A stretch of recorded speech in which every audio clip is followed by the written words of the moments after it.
ओम नमः शिवाय।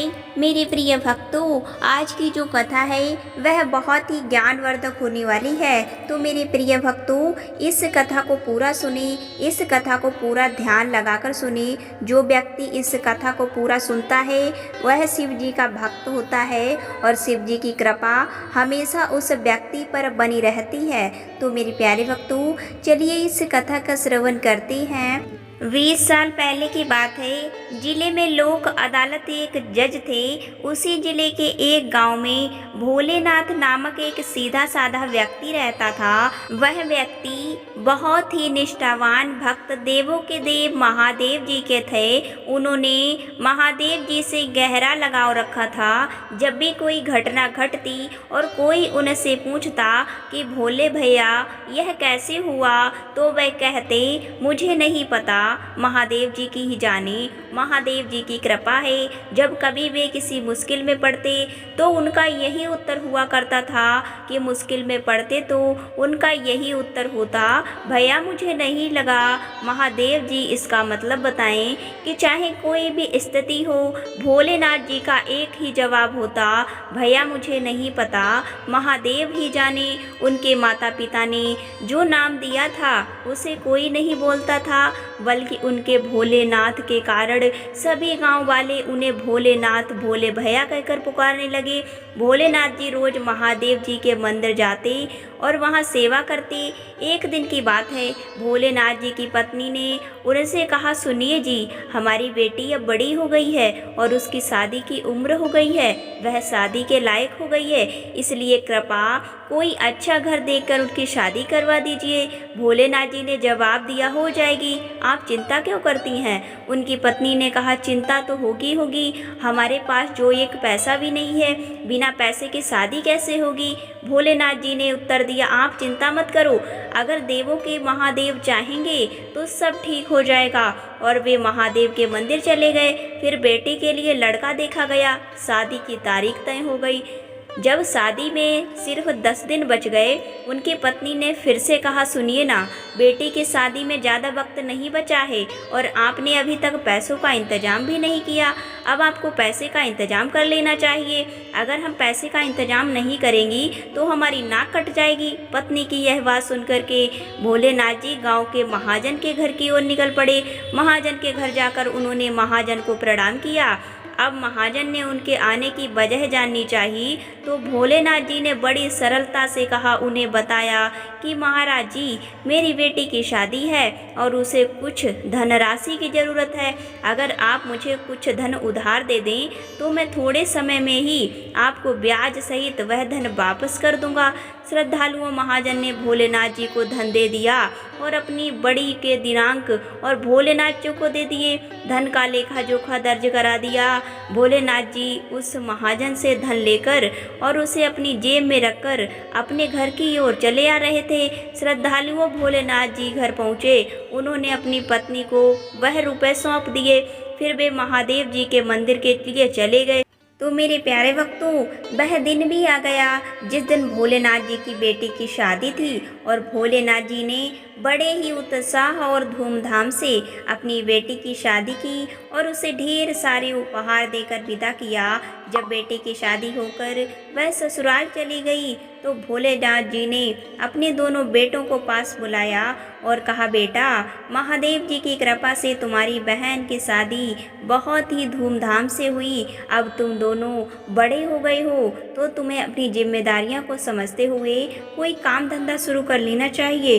भोलेनाथ जी के दोनों बेटे आज्ञाकारी थे। उन्होंने पिताजी की बात सुनकर के बड़े बेटे ने कहा, ठीक है पिताजी, हम दोनों भाई कल ही शहर चले जाते हैं और वहाँ कोई काम धंधा की तलाश में। बेटे की बात सुनकर भोलेनाथ जी बहुत ही खुश हो गए और फिर अपने बेटे को आशीर्वाद देकर महादेव जी के मंदिर चले गए और वहाँ सेवा में लग गए। भोलेनाथ जी के दोनों बेटे बहुत ही होनहार थे। वे शहर गए और वहां जाकर उन्होंने कड़ी मेहनत की। 6 महीने के बाद भोलेनाथ के दोनों बेटे घर वापस आ गए और शहर से कमा करके बहुत सारा धन लेकर आए। वे अपने घर वापस लौटे। घर वापस आकर उन बेटों ने अपने पिता भोलेनाथ जी को घर बुलाया और उनसे कहा, पिताजी आपको धन अपने साहूकार से उधार लिया था ना, उसे आप वापस कर दीजिए, क्योंकि हम दोनों भाइयों ने शहर से वह रकम कमा ली है। बेटों की बात सुनकर के भोलेनाथ जी ने उनके पैसे लिए और साहूकार के घर की ओर चल पड़े। जब वे साहूकार के घर की ओर जा रहे थे तो रास्ते में देवों के देव महादेव जी का मंदिर पड़ा। भोलेनाथ जी मंदिर में गए और महादेव जी को प्रणाम किया। इसके बाद वे साहूकार के घर की ओर बढ़ गए। भोलेनाथ जी अब साहूकार के घर पहुँचे तो उन्होंने साहूकार को प्रणाम किया। साहूकार ने पूछा, अरे भोले भैया कैसे आना हुआ, क्या ज़रूरत है मेरी पैसों की? तब भोलेनाथ जी ने जवाब दिया, नहीं नहीं भैया, मुझे अब पैसों की ज़रूरत नहीं है, मैं तो वह पैसे उधार जो ले गया था वह वापस करने के लिए आया हूँ। मैंने जो आपसे लिए थे। साहूकार ने अपनी लेखा पुस्तिका खोली तो जांची तो तारीख देखने के बाद उनके गणना की। फिर उन्होंने भोलेनाथ से कहा, भोले भैया तुम्हें मुझे इतनी धनराशि लौटा नहीं है, इतना तुम्हारा ब्याज बना है और इतना तुम्हारा मूल था। भोलेनाथ जी ने अपने कुल की जेब में हाथ डाला और निकाले और जितना ब्याज और मूल था वह साहूकार को दे दिया। इसके बाद साहूकार ने अपने वही खाते में चिन्ह लगाया। हिसाब चुकता करने के बाद उसने एक पर्ची बनाई और उस पर लिखा, आज की तारीख को भोले जी ने मुझे सारे पैसे ब्याज सहित दे दिए हैं और अब मेरा उन पर कोई भी बकाया नहीं है। भोलेनाथ जी आप कहो तो मैं पर्ची बना दूं। उस साहूकार ने भोलेनाथ जी को और बढ़ाते हुए कहा, कोई चिंता नहीं भैया, अगर आप लिख रहे हो तो ज़रूर सही लिखोगे। मुझे तो पढ़ना लिखना नहीं आता और नहीं मुझे पूरा भरोसा है आप पर। तब साहूकार ने भोलेनाथ की बातें सुनी तो उसके मन में लालच जाग उठा। उसने सोचा कि चूँकि भोलेनाथ जी को पढ़ना लिखना नहीं आता तो क्यों ना मैं उन्हें एक नकली पर्ची ध्यान दूं और उसी पर्ची के बहाने उनसे और पैसे वसूल कर लूं। उस जमींदार के दिल में बुरे विचार आए तो उसने पहले वाली रसीद को अपनी बाही में रख लिया और नई जगह से रसीद बनाई। उसने उस रसीद पर पेंसिल से टेढ़ी मेढ़ी लाइनें खींची और वह रसीद भोलेनाथ जी को दे दी। कहा, भोले भैया यह रही तुम्हारे हिसाब की रसीद। भोलेनाथ जी बहुत ही सरल इंसान थे। उन्होंने रसीद ली और अपने जेब में रख ली। फिर साहूकार से विदा लेते हुए कहा, ठीक है भैया, अब मुझे जाने दो, मेरे महादेव जी इंतजार कर रहे होंगे। ऐसा कहकर वे साहूकार के घर से निकले और सीधे महादेव जी के मंदिर पे पहुंच गए। उन्होंने मंदिर पर पहुंचकर साहूकार से मिली रसीद महादेव जी के चरणों में रख दी और उसके बाद महादेव जी की सेवा में लग गए। कुछ दिनों बाद साहूकार ने अपने एक आदमी को भोलेनाथ जी के घर भेजा और उसे यह संदेश दिया कि जो पैसे उन्होंने साहूकार से लिए थे वो वापस मांगे जा रहे हैं। तब भोलेनाथ जी के परिवार को यह संदेशा मिला तो उन्होंने भोलेनाथ जी को बुलाया और उनके बेटे ने उनसे पूछा कि जो पैसे उन्होंने दिए थे साहूकार को क्यों नहीं दिए। भोलेनाथ जी ने अपने बेटे को बताया कि उन्होंने साहूकार का पूरा हिसाब कर दिया है और साहूकार ने उन्हें एक रसीद भी दी थी। उनके बेटों ने सोचा कि शायद साहूकार से कोई गलती हो गई होगी और उन्हें भोलेनाथ जी से कहा कि वे साहूकार के पास जाएं और उससे पूछें कि उन्होंने पूरा हिसाब चुकता कर दिया है तो उनके घर पर आदमी क्यों भेजा जा रहा है। इसके बाद भोलेनाथ जी फिर से साहूकार घर के पास गए और भोलेनाथ ने साहूकार से कहा, महाराज मैंने तो आपके एक एक पैसा चुका दिया है, आपका सारा हिसाब चुका दिया है, तो आपने मेरे घर वसूली के लिए अपने आदमी क्यों भेजे हैं। पहले से ही उसके मन में लालच था कि भोले वाले भोलेनाथ से फिर से वे पैसे ऐंठ लेगा। उसी लालच में वह आगे बढ़ा। साहूकार ने कहा, नहीं भैया आपको गलतफहमी हो गई है। फिर भोलेनाथ ने आगे कहा, भैया याद कीजिए मैंने आपको पैसे दिए थे और आपने मुझे रसीद भी दी थी। साहूकार गुस्से में आकर बोला, लगता है आपकी याददाश्त कमज़ोर हो गई है, आप बुजुर्ग हो गए हैं इसलिए भूल गए होंगे। शायद आपने किसी को पैसे दिए होंगे और आपको लगा मुझे दिए हैं। अपनी याददाश्त पर जोर डालिए और 2 दिन के अंदर मेरे पैसे जल्दी से जल्दी लौटा दीजिए। अगर समय पर पैसे नहीं दिए तो मैं कोर्ट में केस कर दूंगा। तब भोलेनाथ ने साहूकार की यह बातें सुनी तो उन्होंने कहा, भाई जो करना है वो करो, मैं तो यही जानता हूँ कि मैंने तुम्हें पैसे दे दिए हैं, अब मैं तुम्हें फिर से पैसे कभी नहीं दूंगा। ऐसा कहकर भोलेनाथ जी साहूकार के घर से गुस्से में चले जाते हैं और मंदिर में जाकर महादेव जी के भजन करने लगते हैं। तो मेरे प्यारे भक्तों, अगली सुबह का अदालत गया और वहाँ उसने भोलेनाथ जी के खिलाफ मुकदमा दर्ज करवा दिया। जब मुकदमा दर्ज हो गया तो अदालत से भोलेनाथ जी को एक सम्मान मिला, जिससे लिखा था कि आपको इस तारीख को अदालत में पेश होना है और बताना है कि साहूकार के पैसे क्यों नहीं लौटा रहे हो। तो मेरे प्यारे भक्तों, वह दिन भी आ गया जब मुकदमे की सुनवाई होने वाली थी। भोलेनाथ और साहूकार दोनों ही अदालत में पहुंच गए। भोलेनाथ को पुकारा गया तो भोलेनाथ हाजिर हो गए। भोलेनाथ जी कटघरे में खड़े होकर जब न्यायाधीश ने पूछा, क्या बात है भोलेनाथ, तुमने अब तक साहूकार का धन क्यों नहीं चुकाया? तो भोलेनाथ जी ने उत्तर दिया, न्यायाधीश महोदय, मैंने तो उनके हर एक पैसे का हिसाब कर दिया है और मुझे नहीं पता यह मुझ पर बिना वजह के इल्ज़ाम क्यों लगा रहा है। न्यायाधीश ने पूछा, भोलेनाथ, जब तुम साहूकार को पैसे दिए थे क्या तुमने उससे कोई प्रणाम लिया था? भोलेनाथ ने जवाब दिया, हाँ, जब मैंने साहूकार को पैसे दिए थे तो उसने मुझे एक रसीद दी थी। न्यायाधीश ने पूछा, वह रसीद कहाँ है, क्या तुम उसे मुझे दिखा सकते हो? भोलेनाथ जी ने अपनी जेब से वह रसीद निकाल ली जो साहूकार ने दी थी और न्यायाधीश को दे दी। न्यायाधीश ने जब रसीद को देखा तो उसमें कुछ भी नहीं लिखा था, जिससे कि पता चले तुमने साहूकार के पास धन को लौटा दिया है। यह सुनकर भोलेनाथ जी रोने लगे। बोले, न्यायाधीश महोदय, मैंने जो रसीद आपको दिखाई है वही साहूकार ने मुझे दी है, इसके आगे मैं कुछ नहीं जानता। न्यायाधीश ने पूरा भोलेनाथ से, जब तुमने साहूकार को पैसे दिए थे तो क्या तुम्हारे बीच में कोई तीसरा मौजूद था? भोलेनाथ जी ने जवाब दिया, हाँ, हम दोनों के अलावा महादेव जी वहाँ मौजूद थे और उन्होंने मुझे पैसे देते हुए देखा था। तब भोलेनाथ ने यह बताया तो न्यायाधीश सोचने लगे कि जब भोलेनाथ ने पैसे दिए होंगे तो महादेव नाम का कोई व्यक्ति वहाँ पर मौजूद होगा। न्यायाधीश को क्या पता था कि भोलेनाथ जी जिस महादेव के बारे में बातें कर रहे हैं वह तो देवों के देव महादेव हैं और सभी के पालनहार हैं। तो मेरे प्यारे भक्तों, जज साहब ने महादेव जी के नाम सामान जारी किया और अपने सिपाहियों से कहा कि भोलेनाथ जी के गांव जाओ, उस महादेव को सामान दो। इसके बाद जज साहब ने भोलेनाथ और साहूकार को घर वापस जाने को कहा और उनसे 3 दिन बाद फिर से कोर्ट में आने के लिए कहा। तो मेरे प्यारे भक्तों, अगले दिन सिपाही महादेव जी का सामान लेकर भोलेनाथ के गांव पहुंच गए। सिपाही सुबह से दोपहर तक महादेव के व्यक्ति को ढूंढते रहे। पूरे गांव में उसे कोई नहीं महादेव मिला। जब सिपाही गांव के बाहर पहुंचा तो उसे एक बच्चा मिला। सिपाही ने बच्चे से पूछा कि महादेव जी का घर कहाँ है? बच्चे ने मंदिर की ओर इशारा करते हुए कहा, ताऊ जी, वह मंदिर देख रहे हो ना, वही महादेव जी रहते हैं। बच्चे की बात सुनकर सिपाही सोचने लगा कि शायद यह कोई मंदिर का पुजारी होगा जिसका नाम महादेव होगा।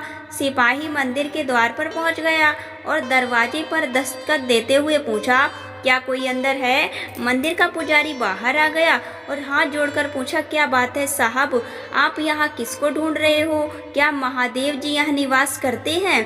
पुजारी ने उत्तर दिया, हाँ, महादेव जी यही निवास करते हैं। सिपाही ने पुलिस की भांति पूछताछ की, आप कौन हैं? पुजारी ने कहा, महोदय, मैं यहाँ का महादेव का सेवक हूँ।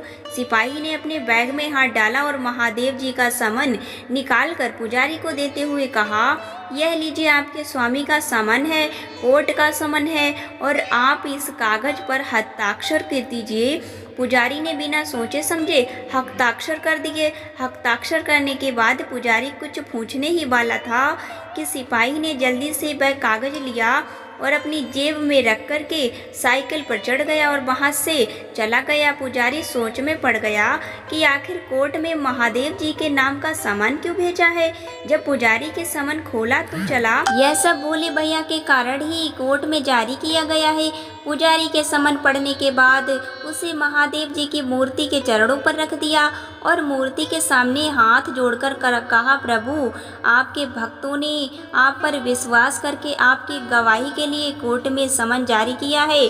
प्रभु, मेरी भी यही इच्छा है कि आपका भक्त भोलेनाथ जो बहुत ही भोला है उसकी रक्षा कीजिए। भगवान, उसे यह भी नहीं पता कि क्या सच में पत्थर की मूर्ति किसी को साक्षी बन सकता है। मेरी आपसे विनती है कि आप अपने उस भक्त का विश्वास ना तोड़ें और कोई ऐसा चमत्कार कर दें जिससे उसकी इज्जत बची रहे और उसका आप पर भरोसा बना रहे। भक्त ने यह कहकर वह पुजारी समन को महादेव जी के चरणों में अर्पित करके वहां से चला गया। तो मेरे प्यारे भक्तों, अगले दिन आया पुजारी ने महादेव की मूर्ति को स्नान करवाया। स्नान के बाद पुजारी ने महादेव जी की मूर्ति के सामने अनेक वस्त्र रखे और हाथ जोड़कर पुजारी ने कहा, हे महादेव, आपके सामने बहुत सारे कपड़े पड़े हुए हैं, जो आपको अच्छे लगे वह पहन लीजिए, लेकिन कृपया उस निर्दोष भक्त की गवाही देने के लिए कोर्ट में जरूर जाइए। ऐसा कहकर पुजारी मंदिर से बाहर चला गया। जब कोर्ट जाने का समय आया तो भोलेनाथ सबसे पहले महादेव जी के मंदिर गया। उसने महादेव जी को प्रणाम किया और कहा, प्रभु, आपको तो मालूम ही है कि मैंने साहूकार को जो पैसे लौटाए थे वो मैंने लौटा दिए हैं और हर हिसाब कर दिया है, और अब वह मुझे झूठा आरोप लगा रहा है। अदालत में वह मुझे दोषी साबित करना चाहता है। इसलिए हे प्रभु, आपको न्यायालय में अवश्य उपस्थित होना पड़ेगा और न्यायाधीश को वह सच्चाई स्पष्ट रूप से बतानी पड़ेगी जो आप जानते हैं। महादेव जी की प्रतिमा के समक्ष ऐसा कहकर उन्हें प्रणाम करके भोलेनाथ जी न्यायालय की ओर प्रस्थान करते हैं और कुछ समय बाद वहां पहुंच जाते हैं। तो मेरे प्यारे भक्तों, न्यायालय की कार्यवाही आरंभ हो जाती है। न्यायाधीश महोदय अपनी कुर्सी पर विराजमान होते हैं और भोलेनाथ जी से पूछते हैं कि उनके गवाह महादेव कहाँ हैं। भोलेनाथ जी उत्तर देते हैं कि वह शीघ्र ही आ जाएंगे। न्यायाधीश महोदय अपने कर्मचारी को महादेव को बुलाने का आदेश देता है। कर्मचारी जब महादेव को पुकारता है, तीसरी बार में महादेव जी की आवाज़ सुनाई देती है कि वे पीछे ही आ रहे हैं। साहूकार जब यह आवाज़ सुनता है तो वह सोच में पड़ जाता है कि जब नाथ ने उसे पैसे दिए थे तब वहाँ पर कोई नहीं था, तो यह व्यक्ति कहाँ से आ गया।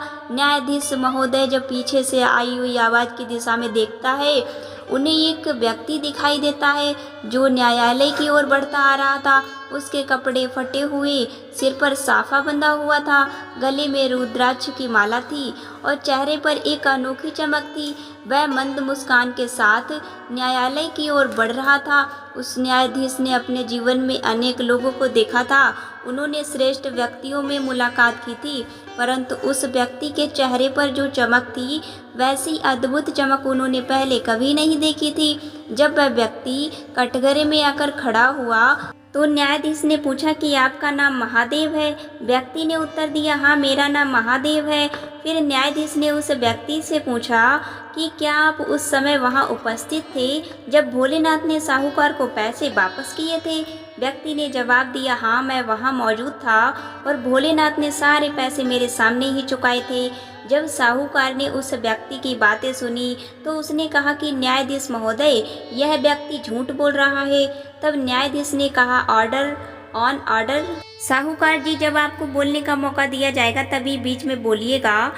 अदालत की कार्रवाई में बाधा न डालिए। न्यायाधीश की बात सुनकर के साहूकार शांत हो गया। फिर न्यायाधीश ने महादेव जी की ओर देखते हुए पूछा, आपने कहा कि आप उस समय वहां उपस्थित थे जब भोलेनाथ ने साहूकार को पैसे वापस किए थे, क्या आपके पास इस बात का कोई प्रमाण है। तब महादेव जी ने जवाब दिया, हाँ मेरे पास इस बात का प्रमाण है। न्यायाधीश ने पूछा क्या प्रमाण है। तब महादेव जी ने उत्तर दिया, न्यायाधीश महोदय साहूकार जहाँ बैठते हैं उनकी कई बाईं ओर एक अलमारी है जिसमें 3 दरवाजे हैं। उस अलमारी की मध्य वाली दराज में एक लाल रंग की खाता वही खाती है। जब खाता वही के पेज अंदर 30 पर एक पर्ची है जिस पर लिखा है कि उस तारीख को भोलेनाथ ने मेरा पैसा ब्याज सहित वापस कर दिया और अब भोलेनाथ पर कोई बकाया नहीं है।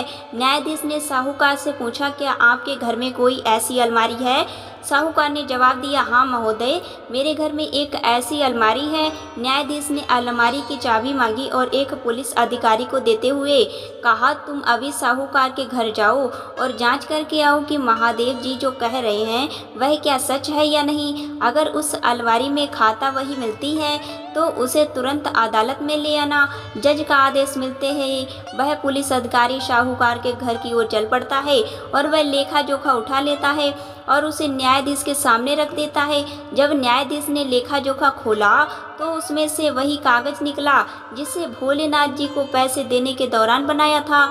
जब उसे पता चला कि भोलेनाथ को पढ़ना लिखना नहीं आता तो उसने वह कागज अपने लेखा जोखा में ही रख लिया और भोलेनाथ जी को एक नकली कागज थमा दिया था। जब न्यायाधीश ने वह कागज पढ़ा तो उसे समझ में आ गया कि साहूकार झूठ बोल रहा है। न्यायाधीश ने साहूकार से कहा कि उसने भोलेनाथ पर झूठा आरोप क्यों लगाया, तो साहूकार ने हाथ जोड़कर माफ़ी मांगी और सब कुछ कबूल कर लिया। न्यायाधीश ने अपने सिपाही को आदेश दिया कि साहूकार को गिरफ्तार करो और जेल में डाल दो और भोलेनाथ जी को सम्मान के साथ रिहा कर दो। जैसे ही न्यायाधीश ने महादेव जी को धन्यवाद देने के लिए उनकी ओर देखा, वहां से महादेव जी गायब हो चुके थे। न्यायाधीश ने भोलेनाथ से पूछा कि महादेव जी कहाँ गए, तो भोलेनाथ ने कहा कि उनके बहुत सारे काम होते हैं, उनके कई मंदिर हैं और उन्हें सबकी देखभाल करनी पड़ती है, इसलिए वे चले गए।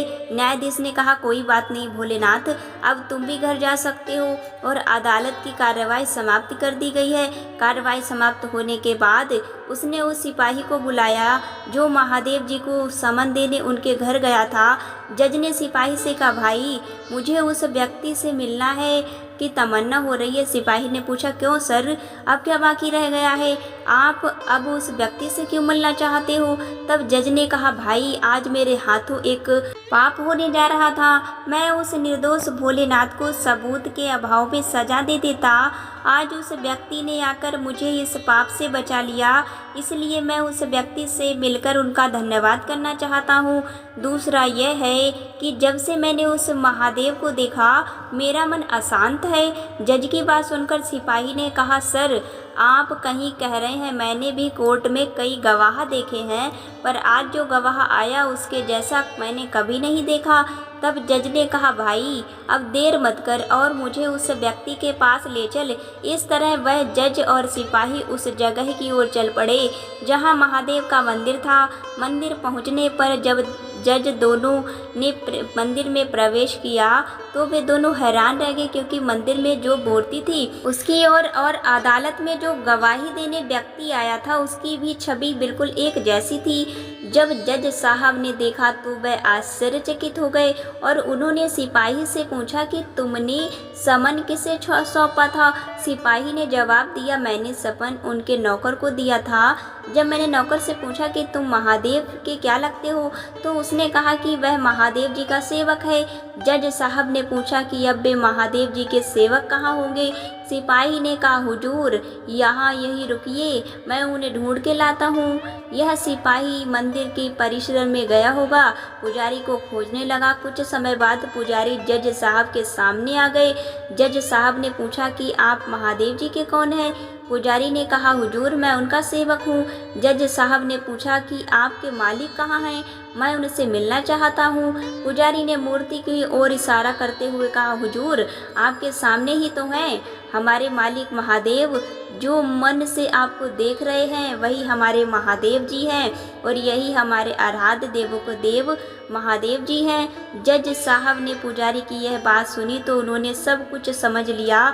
उसे यह शांत हो गया कि आज उसकी अदालत में उपस्थित होने वाला व्यक्ति कोई और नहीं, स्वयं भगवान महादेव गवाह के रूप में अपने भक्त के पक्ष में आए हुए थे। इस बात का पता चलते ही वह जज ने सब काम काज त्याग दिया और काशी नगरी की ओर चल पड़े। तब से लेकर आज तक वे महादेव जी का स्मरण करते हुए काशी की गलियों में भ्रमण करते रहते हैं। इतना कहकर भगवान शिव इस कथा को समाप्त करें। तो मेरे प्यारे भक्तों, वीडियो अच्छी लगे तो वीडियो को लाइक करके चैनल को सब्सक्राइब कर लें और बेल आइकन को भी प्रेस कर दें और कमेंट में हर हर महादेव ज़रूर लिख दें। तो मेरे प्यारे भक्तों, मिलते हैं नेक्स्ट वीडियो में।